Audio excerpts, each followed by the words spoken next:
नाज़रीन आदाब, न्यूज़ 18 उर्दू में आपका इस्तकबाल है। मैं हूं विसाल आजम और आप देख रहे हैं खबर खास।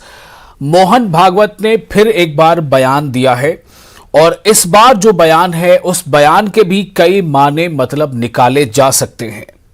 एक तो ये फिर से कहना कि हिंदुस्तान में जो मुसलमान है वो कहीं बाहर से नहीं आए हैं। हाँ, जो पूजा पद्धति है यानी जो इस्लाम है वो बाहर से आया है। हालांकि इस पर एक बहुत लंबी बहस होती रही है कि बाहर से आया तो कौन लाया। जैसा ये इन्होंने इस बार फिर कहा है कि आक्रामकताओं ने लाया है, लेकिन उसके पहले भी बातें हैं कि वो कब आए थे और इस्लाम पहले कब से यहाँ पर मौजूद है।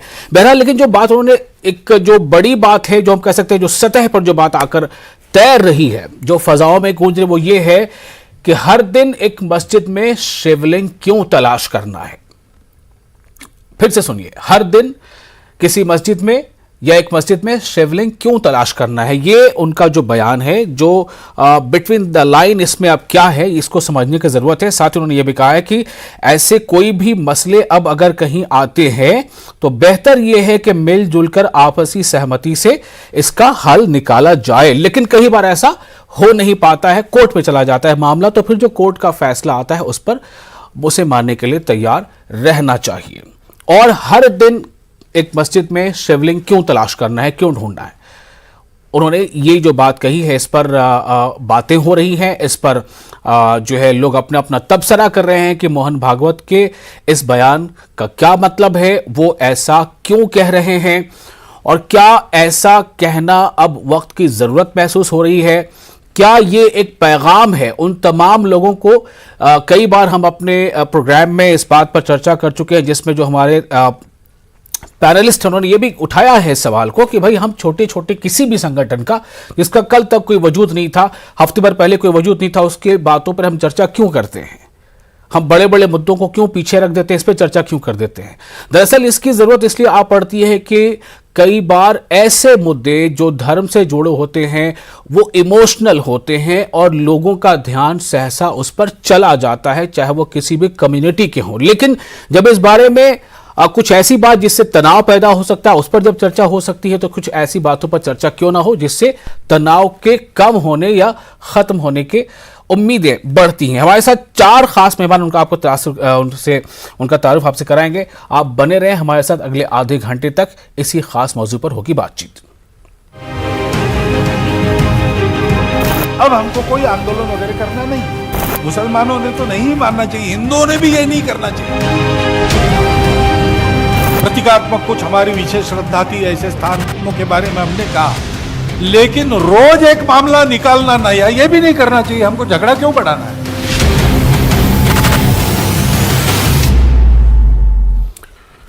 तो रोज एक मामला निकालना नया ऐसा नहीं करना चाहिए, किसी को नहीं करना चाहिए। हमें झगड़ा क्यों बढ़ाना है, इसका मतलब है कि ऐसे मामले निकलते हैं तो झगड़ा बढ़ता है।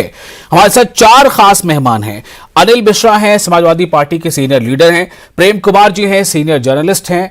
हालांकि उनके पिछले प्रोग्राम में ये कहने के बावजूद कि हम ऐसे मुद्दों पर चर्चा क्यों कहते हैं और ऐसे किसी संगठन के किसी पत्र के बारे में क्यों बातचीत करते हैं जिसका कल तक कोई वजूद नहीं था, लेकिन फिर अब तो आज हम बात अगर कर रहे हैं तो मोहन भागवत के बयान के ऊपर बात करेंगे।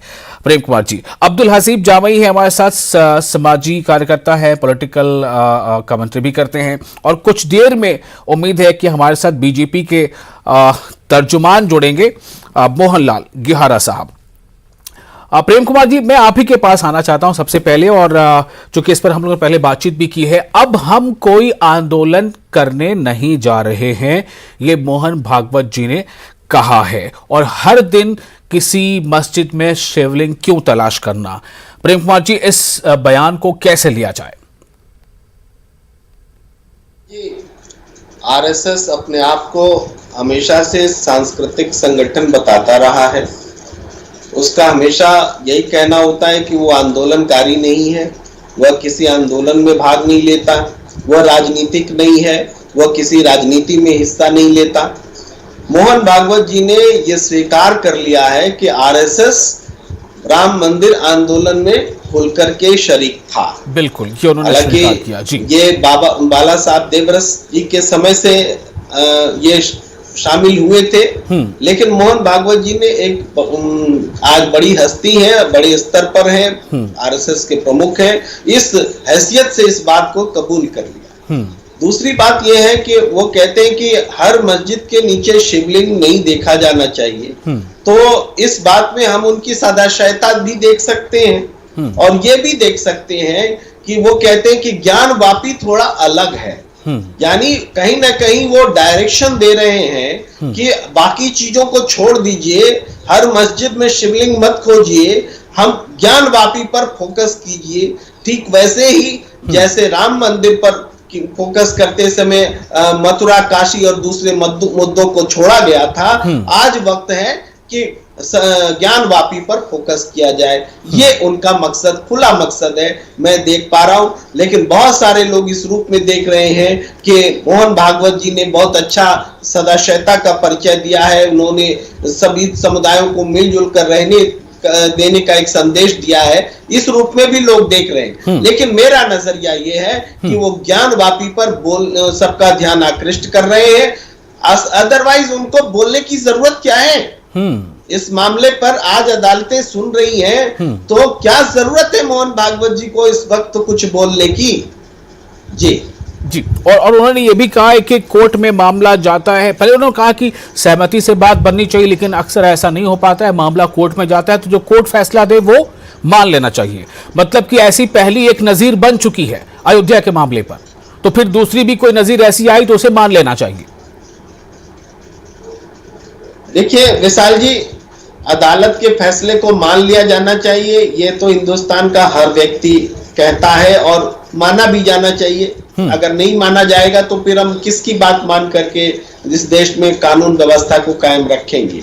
हम अदालत के फैसले से सहमत हो, असहमत हो, हमारा मन दुखी हो, खुशी हो, इससे कोई फर्क नहीं पड़ता, लेकिन अदालत का फैसला हमें मानना है। ये मान करके ही देश में शांति व्यवस्था बनाई रखी जा सकती है। तो इस हिसाब से ये चैलेंजेबल नहीं है उनका वो बयान, लेकिन जो पूरे रूप में बयान को देखा जाना चाहिए कि मोहन भागवत जी को ये क्या जरूरत पड़ी अभी इस तरह के बयान को देने की। तो हमें जो उनकी मंशा नजर आती है वो आज जो पूरे देश में एक माहौल बना हुआ है उसको वो एक डायरेक्शन देते हुए प्रतीत होते हैं कि छोटे छोटे मुद्दों को भूल जाओ, फोकस करो ज्ञान वापी पर। ठीक है, हमारे साथ मोहनलाल ग्यारा साहब जुड़ चुके हैं, तर्जमान बीजेपी। मोहनलाल साहब, आपने भागवत जी के बयान को सुना होगा। उन्होंने जो कहा है कि हर दिन एक मस्जिद में शिवलिंग क्यों तलाशना, और उन्होंने ये भी कहा है कि कुछ प्रतीक चिन्ह जिससे हमारी आस्था है वो कुछ मामला अलग है, मामला कोर्ट में है, लेकिन हर दिन किसी मस्जिद पर ये क्यों तलाशना। बहुत सारी और बातें हैं उनकी जो उन्होंने कही, उसको अगर आप बारीकी से देखें तो उसमें कई दिशा, कई निर्देश भी मिलते हैं। प्रेम कुमार जी ने अपना तबसरा किया है। मैं आपसे जानना चाहता हूं कि मोहन भागवत जी के इस बयान को आपने कैसे समझा और क्या अपने दर्शकों हमारे दर्शकों को बताना चाहेंगे? मोहनलाल ग्यारा साहब, देखिए जो बात आप कर रहे हैं और जितना आपने बोला, मैं उस बात को आगे बढ़ाता हूं जो हमारे पूज्य सरसंघचालक जी ने बात कही है। आप उस बात को जरा देखिए कि गहराई में जाइए। उन्होंने कहा है जैसे आज जब विवाद होता है तो बोलते हैं साहब नहीं ये मस्जिद, यहाँ पर मंदिर नहीं था। तो उन्होंने कहा है कि वास्तव में जिन जिन स्थानों पे मंदिरों को तोड़ के मस्जिद बनाई गई, भाई उस पर तो अधिकार हमारा ही है ना साहब।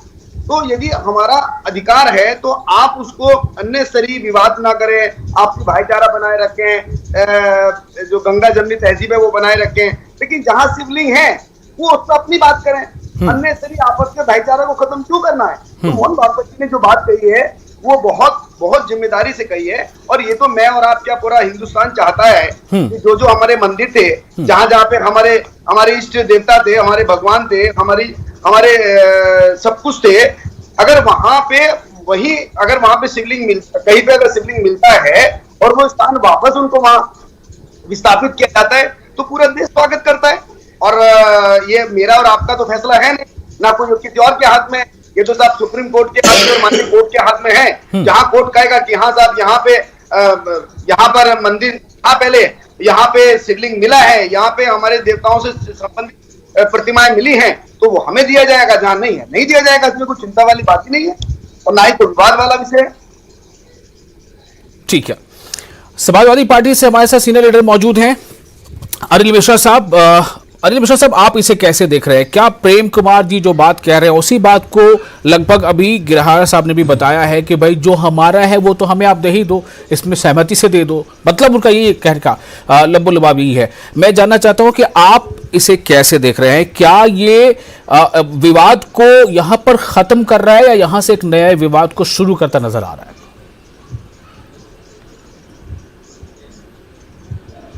अनिल शर्मा साहब, विशाल आजम साहब, अनिल मिश्रा साहब, जी जी बड़ी मजेदार बात है, बड़ा संवेदन, जी हाँ, बड़ी संवेदन जी, आवाज आ रही है मेरी? हाँ बिल्कुल आ रही। बड़ा संवेदनशील मुद्दा भी है।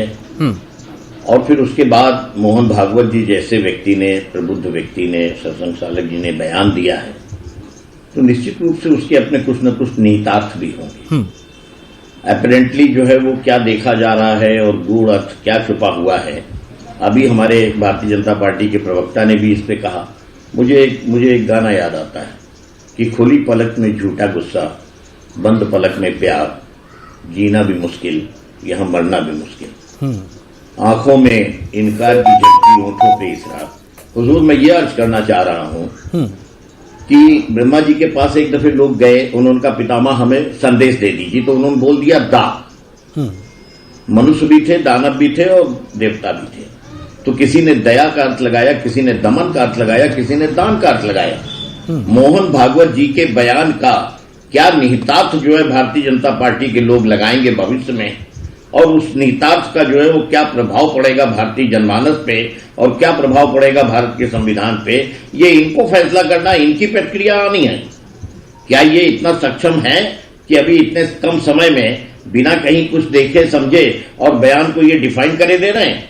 ये ऑथेंटिक वे में बोल रहे हैं? इनकी अपनी जो है वो नीति क्या रही? ये कहते रहे सबका साथ, सबका विश्वास, और होता क्या रहा? सत्यानाश, सबका विनाश। तो क्या स्थितियां बनने जा रही हैं, इसके ऊपर हमसे ये पूछ रहे हैं। ये तो लोग क्या देखेंगे, क्या समझेंगे, और खास तौर पे आपके यहाँ की क्या पॉलिसी लाइन रहेगी? आप चुनावी रणनीति की बात कहीं करते हैं, सांस्कृतिक बात कहीं करते हैं, कहीं पे भरी होते हैं, कहीं पे आप अपने को इन्वॉल्व करते हैं। ये इनको जवाब देना है हुजूर। इन्होंने इस बयान को किस तरीके से लिया है? हम तो जो है वो अपने यही कह सकते हैं कि वो इधर देख रहे हैं या उधर देख रहे हैं। हम देखने वालों की नजर देख रहे हैं। हम देख रहे हैं कि हिंदुस्तान के आम आवाम के हक में कहां पे क्या बात जाएगी। हम देख रहे हैं कि भारत के संविधान के अंतर्गत क्या बात होगी, और जहां पे हमको इनका ध्यान आकर्षित करना होगा हम करेंगे। ठीक है, अनिल मिश्रा साहब ने अपनी बात रख दी है। 11 साहब मैं आपके पास आता हूं, थोड़ा वेट करें, मैं आता हूं आपके पास। अब्दुल हसीब जामी हमारे साथ मौजूद हैं। अब्दुल हसीब साहब, मोहन भागवत का ये बयान क्या है? क्या मैंने जो जैसा कहा कि यहां पर एक तनाज़ों का चैप्टर, एक बाब बंद हो रहा है, या यहां से नया बाब शुरू हो रहा है, उसकी रास्ता, उसके लिए राह दिखाई जा रही है? जी बहुत शुक्रिया। ये तो देखने वाले की नजर है कि वो क्या इसमें देखता है, या ये कि यहाँ पे ये मैटर क्लोज होता है या फिर यहाँ से एक नए बाब की शुरुआत होती है। ये एक बात जाहिर है कि जो है इनका जो है मोहन भागवत जी के इस बयान का जो है मैं स्वागत करता हूँ कि यहाँ पे ये चीज बंद होनी जानी चाहिए। हर उसमें जो है सारी चीजें नहीं ढूंढनी चाहिए, और खास तौर पे उन्होंने एक शोषा जो छोड़ दिया है ज्ञान कॉपी के तरफ से, मुझको ऐसा लगता है इस पे उन्होंने फोकस करने की बात कही। और उन्होंने ये जो बात कही कि भारत को विश्व गुरु बनाने की, हम भी चाहते हैं, और मैं कह रहा कि एक भारतीय चाहता है कि भारत को विश्व गुरु बनाया जाना चाहिए। लेकिन इसकी ये भी है कि मतलब ऐसा ना हो कि नफरत फैलती जाए, मोहब्बत बांटिए। हर चीज को एकदम कंट्रोवर्शियल होकर के न देखा जाना चाहिए। एक मौज से, मैं एक शेर ये कहूंगा कि एक किसी शायर का है कि एक मौज से शादाब है ये दोनों किनारे, जो है तेरे मन में मेरे मन में भी वही है। हर हिंदुस्तानी का, चाहे वो मुस्लिम हो, हिंदू हो, चाहे सिख हो, चाहे ईसाई हो, हर उसको जो है जुड़ करके काम करते हुए भारत को आगे ले जाने की बात करनी चाहिए, न कि किसी की आस्था से खिलवाड़ होना चाहिए, न कि इस तरीके से कोई काम होना चाहिए। जी आजम साहब। ठीक है, अब 11 साहब बोले, आप कुछ कहना चाह रहे थे? देखिए, मैं तारीफ करूंगा जो अभी मेरे भाई बोल रहे थे, बहुत खूबसूरती के साथ, बड़ी मोहब्बत के साथ उन्होंने जो बात रखी। देखिए, भाईचारा हमारी प्राथमिकता है। किसी के धर्म को बिना छेड़छाड़ करे आप अपनी लाइन को लंबा कीजिए, ये हमारी सबकी होनी चाहिए। इस देश की अखंडता बनी रहनी चाहिए। हम सब हिंदुस्तानी हैं। कितनी प्यार से उन्होंने इस बात को कहा, मैं उनको सलाम करता हूँ। देखिए, दूसरी बात मैं फिर कहता हूँ, अपनी बात को दोहराता हूँ कि जो आज पूज्य संचालक जी का जो वक्तव्य है वो इसी बात को लेके है कि आप काहे आपस में लड़े मरे जा रहे हैं। अरे, मोहब्बत के साथ भी तो काम हो सकता है। ये देश जो है संविधान के हिसाब से चलता है और संविधान इस बात को मानता है। और आपको लगता है कि यदि किसी जगह पे, चाहे वो मस्जिद हो या कुछ और जगह हो, अगर आपको वहां पे ऐसा लगता है कि भाई यहाँ पे पहले मंदिर था, वो टूटा है, उसको ध्वस्त किया गया है, तो आप जाइए, को लेकर सुप्रीम कोर्ट जाइए, अपनी बात रखिए और जो सुप्रीम कोर्ट फैसला करेगा हम सबको मानने। चिंता इस बात की जा रही है कि अब एक बड़ा वर्ग है बौद्धों का, वो सवाल उठाने लगा है कि बहुत सारे मंदिरों के नीचे बौद्ध मठ हुआ करते थे, हमें उसकी भी खुदाई चाहिए, उसके निशान मिल जाएंगे। मैं तो कहता हूं साहब, सबके धर्म का हम तो अभिनंदन करते हैं, स्वागत करते हैं। ये बात सिर्फ लागू हम पे थोड़ी होती है कि भगवान राम के मंदिर की ही तलाश है। अरे, जहां जिसका जो था यदि वो मिलता है, सुप्रीम कोर्ट उसका मानने की कोर्ट उसका। तो आप यही कहना चाह रहे हैं कि सब लोग खुदाई करते रहे? देखिए, मैं कहता हूं आपस में लड़े। कुछ सरकारों ने इससे पहले जो आपस में हिंदू मुस्लिम करा के इस देश का बेड़ा गर्क कराया, इस देश को दो टुकड़ों में बांटने का काम किया। इस देश के अंदर लगातार हिंदू मुस्लिम के नाम पे कत्ल होते रहे, खून की नदियां बहती रही। अरे साहब, उससे अच्छा है कि संविधान को मानिए, आप अपनी बात को रखिए और जो माननीय कोर्ट तय करेगा उसको मानिए। अनिल मिश्रा साहब, माननीय कोर्ट से पहले पार्लियामेंट भी है जो कानून बनाता है, जो विधायिका है जो कानून बनाती है, उसने एक कानून बनाया 1991 में। तो मेरा अब सवाल यहां पर सिर्फ ये है कि ये बात कहना आसान है कि भाई ठीक है, वहां पे फला चीज पहले थी, वहां पहले फला चीज थी, लेकिन अब जो बौद्धों की तरफ से ये बात आने लगी है कि भाई हम तो अपने बौद्ध मंदिरों के लिए भी आवाज उठाएंगे। अब वो बड़े बड़े मंदिरों के नीचे बौद्ध मठ है हमारे, जो अब जमीन के अंदर है, हमें उसे खुदाई करवानी है। अनिल मिश्रा साहब, ये सिलसिला जाकर थमेगा कहां? और ये जो बात जो प्रेम कुमार जी कह रहे हैं कि मैंने बयान में ये हासिल किया है, ये देखा है, लोग आमतौर से ये कह रहे हैं कि बड़ी अच्छी बात कही मोहन भागवत साहब ने, मिलजुल कर रहना चाहिए, लेकिन इसका मतलब ये है कि आप हर तरफ से ध्यान हटाइए और सिर्फ ज्ञानापी कभी फोकस कर लीजिए। अनिल मिश्रा साहब। आजम साहब, मैंने पहले भी कहा कि दया, दमन और दान में ये क्या समझ रहे हैं। ये कहते तो हैं कि साहब जो है वो अपने मोहब्बत के साथ में जो है वो रहना चाहिए एक दूसरे को, लेकिन ये बताइए पिछले 5 साल से और उसके पहले की इनकी नीतियों में क्या नफरत को बांट करके, नफरत फैला करके, जहरीला माहौल बना करके ये उम्मीद करते हैं कि कहीं पे मोहब्बत नाम का शब्द जिंदा रह पाएगा? एक सवाल मैं कर रहा हूं। और दूसरी बात ये जो अभी आपने कही है कि ये कह रहे हैं कि भारत के संविधान को मानना चाहिए। भारत के संविधान को कितना इन्होंने किस किस मौके पे, किस किस मोड़ पे इन्होंने माना है, ये पूरी दुनिया गवाह है। अगर ये भारत के संविधान को मानने लगे, अगर भारत के संविधान की रूह, भारत के संविधान की आत्मा के अनुसार चलने लगे, तो उसके बाद में कहीं कोई झंझट ही न रह जाए। इनकी निगाह में मैं तो यही कहूंगा कि रखते हैं नाखून हमारे नेताजी, इनके मुंह से निकला शब्द कानून हमारे नेताजी। ये जो है न संसद की बात, न कानून की बात, न कहीं इनके मुंह से निकला सब कानून है। इसीलिए मैं कहता हूं कि आने वाला वक्त बताएगा कि मोहन भागवत जी के बयान के बाद में ये जो कथित उनके अपने जो है समर्थक हैं, जो नीति निर्देशक तत्व जहां से जो कुछ कहता है उसके शब्द को ये क्या मानते हैं? ये दया मानते हैं कि दमन मानते हैं या दान मानते हैं? ये नफरत फैलाएंगे आगे हिंदुस्तान में या मोहब्बत की बात होती? हिंदुस्तान का मिजाज है कि मोहब्बत जो है सदियों रहा है दुश्मन, दौरे जहां हमारे ऊपर जो है बहुत से जो है अपने आक्रांता भी आए, हमने जो है विदेशी शासन को भी हम गुलाम रहे, लेकिन हिंदुस्तान का जो मिजाज है, हिंदुस्तान की जो तहजीब है गंगा जमनी, वो अखंडित रही है, वो नष्ट नहीं होती है। ये इनके कृत्य बताएंगे कि ये कैसे लेते हैं उस बयान को। ठीक है, मैं दूसरा मिश्रा कह दे रहा हूं कि कुछ बात है कि हस्ती मिटती नहीं हमारी, और जो आपने मिश्रा कहा था। प्रेम कुमार जी, मैं आपके पास आ रहा हूं। एक बात है कि मामला अभी कोर्ट में है, एक तरफ ये बात कही जा रही है कि अब हम कोई आंदोलन नहीं करेंगे, मिलजुल कर सहमति से बात हो जाए, आस्था का केंद्र है, जहां तक ज्ञानवापी में एक आकृति है, आस्था है, ये बात उन्होंने कही, और कोर्ट में अगर मामला गया है तो कोर्ट का फैसला जो है वो मानना चाहिए। क्या इससे नहीं लगता कि एक ऐसे माहौल में जब मामला पहले से कोर्ट में है और एक इतने बड़े कद का व्यक्ति वो ये कह रहा है कि कोर्ट का फैसला मानना चाहिए, इसका मतलब क्या है कि कहीं ऐसा तो नहीं है कि इसमें जो हमारा कोर्ट का जो पूरा प्रोसीजर है वो कहीं ना कहीं एक दबाव में आ जाए? देखिए विशाल जी, इस पर टिप्पणी करना बहुत जरूरी नहीं लगता, क्योंकि अदालत तो हमेशा अपने आप को सुधार और सुधार की ओर अदालत बढ़ती है। अदालत से गलतियां भी होती है तो अदालत उसको सुधारता भी है, ये हमेशा है।